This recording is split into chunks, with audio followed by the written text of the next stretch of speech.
Zoti Losh, jemi këtu që themi me specifika interesante, mund të thuhet që është një muze, bukur me gamë për zgjedhjes antikvitetesh, vjetërsinash.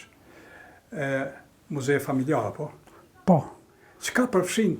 Ka shumë gjëra që këtu që mund të ekspozohen edhe në bujku, po disa nga veçoritë që ma që mendoni që është.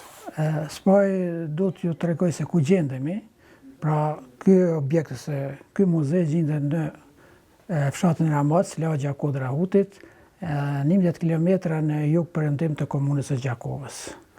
Është vërtet që ky muze është muze familjar, po që i takon kulturës, traditës, historisë të popullit tonë. Ideja që të bëhet ky muze ka ardhur nga ajo që çdo gjë që është e kaluar duhet të ruhet, sepse po surujt ai mund të zhduket dhe zhdukja e një vlere, çfarë do qoftë, e të kaluarës pra është një humbje për gjeneratat e ardhshme. Muzeu është, unë kam quajtë ose mundom ta paraqes si muze i traditës, i kulturës edhe i luftës. Ka dhe elemente tjera që mund të përfshirë në këtë, por kryesorja janë këto, pra tradita, kultura edhe muze që ka shumë materiale dhe informacione, dokumenta nga lufta e fundit në Kosovë. Tash, muze nën kupton histori, nën kupton lashtësi, shekullore, mileniumit. A ka diçka këtu që tregon që dokumenton jetën e qoftë edhe para arzëve tonë, por edhe ma vonë. Po do të filloj nga zanafil, ose nga diçka që nuk ja dim zanafilën. Për shembull konkret, kemi guacat, që në gjetë mu në këtë vend ku unë e kam punuar, pra i kam kryer punët ndërtimore, derisa kam gërmuar pra që të krijoj këtë hapësirë dhe themelet, pra në këtë vend janë gjetë guaca, që janë fosile të detit. Jo, ku është bashkë në këtë vend ku jemi, duke gërmuar, ku është ky muze, duke gërmuar punët që i kam kryer vetë, kam hasur në guacat e detit, që akoma janë bile të pa hapura, dhe që kjo dokumenton se këtu e din edhe arkeologët, edhe profesionistët që mirën me këtë lloj studimi se këtu ka pas deti dikur. Dhe kjo pra është diçka që nuk i dihet zanafilla. Këtu shihet shumë qartë edhe rëra e detit, pra është shumë interesant dhe kjo mund ka bën përshtypje më së shumti. Në anën tjetër, që edhe këtu. Po, këto i kam konsumuar, domethënë i kam arkivuar kështu, i kam në formë hermetike i kam mbyllur këtu.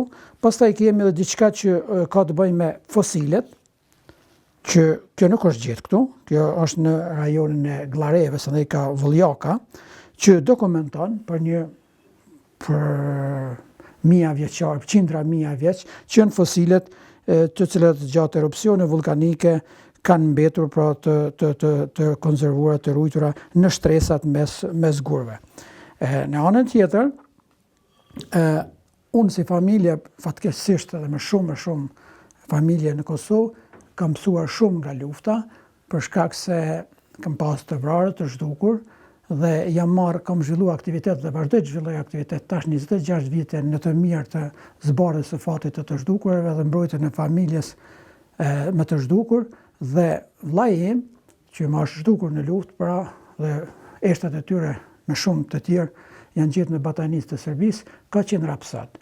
Dhe ai ka pas një dëshirë, ka pas një ide që të krijoj një odë, një dhomë tradicionale me elemente të vjetërsisë dhe unë duke qenë inspiruar dhe i frymëzuar nga ajo kërkesë e tij dhe mungesa e tij, dashuria dhe dhëmbja që kam pas ndaj tij dhe të tjerëve, kam vendosur që në kujtim të vllait tim, të vëllezërit e mi, po të gjithë vëllezërve dhe motrave që kanë sakrifikuar me shekuj për këtë lejë të Kosovës, të bëj diçka, pasi që kem pas fatin që të shpëtojmë, që të jetë një bazament ose një libër ose një dokument që përmes artefakteve, përmes gjërave të dokumentuara, gjeneratat tona të dinë se në një farmase çka ka ndodhur në popullin tonë më shekuj më.